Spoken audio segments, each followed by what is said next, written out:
決定旅居響清邁嘅我哋，因為當地清邁人一句說話，所以我哋每年都嚟朝拜。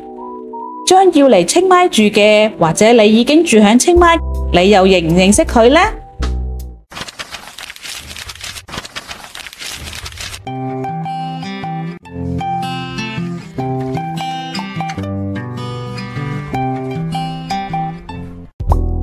今集要同大家分享克魯巴斯里維差紀念碑。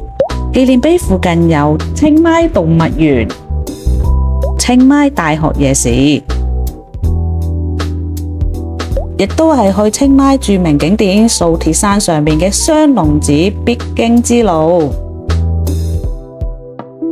長年煙火鼎盛嘅紀念碑係紀念泰北家傳戶曉嘅泰北第一高僧克魯巴斯里維差，網上亦有翻譯為古巴洗威差。大家好，鼎泰芬同 Jackie 今日買咗花束嚟奉拜被冠以為泰北第一高僧嘅古巴洗威差。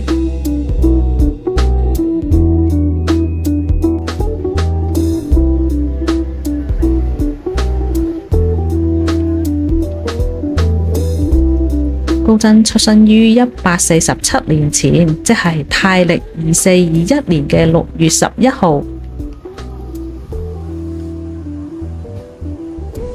出生於距離清邁不遠嘅泰北南濱。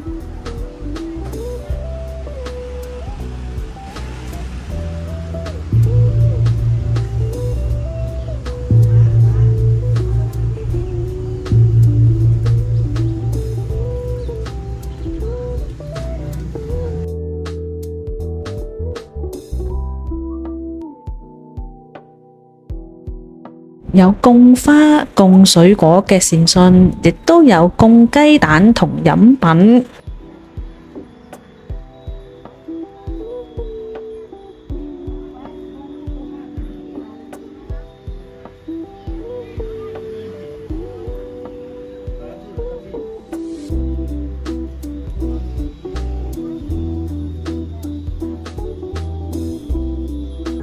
亦都有善信請咗穿上泰國傳統服裝嘅舞者嚟還神。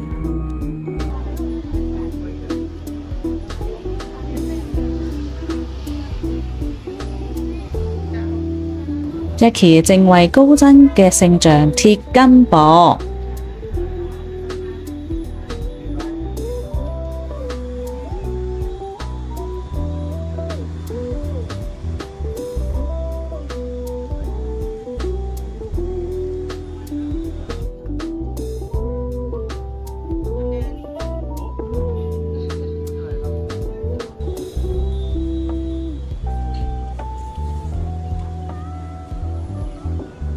17歲時，喺父母嘅鼓勵之下出家，憑着艱苦嘅修行同埋法力，直至2451年，即係30歲嗰年，高僧已經修建過多過200所佛寺，修訂咗超過3000冊經文。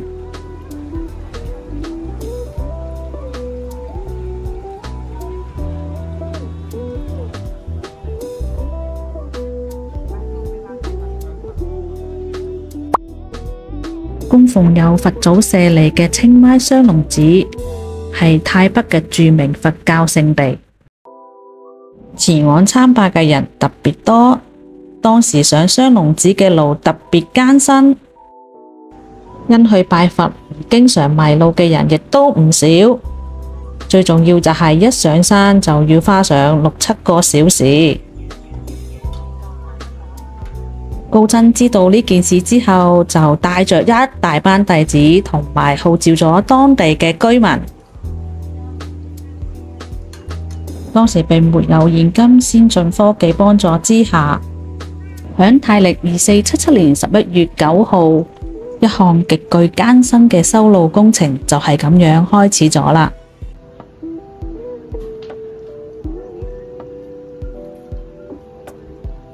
每日300人日夜不停開山闢地、挖掘鋪建，長達11公里嘅山路，花咗5個多月嘅時間，終於都修建完成啦。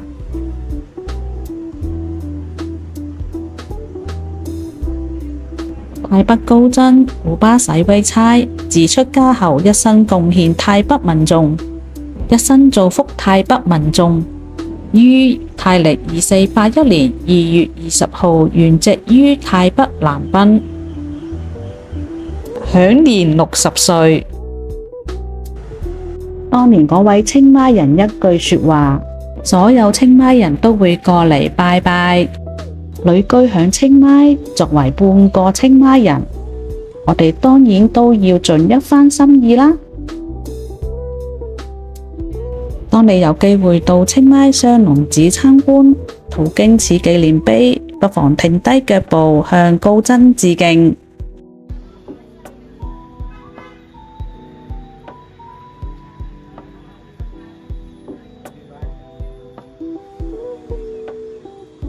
今集同大家分享咗泰北家傳戶曉人物，亦係泰北第一高僧古巴洗威猜，就此告一段落啦。如果大家喜歡頂泰芬嘅分享，記得俾 like、share 同埋 subscribe。我哋下一集見啦，薩瓦迪卡，拜拜。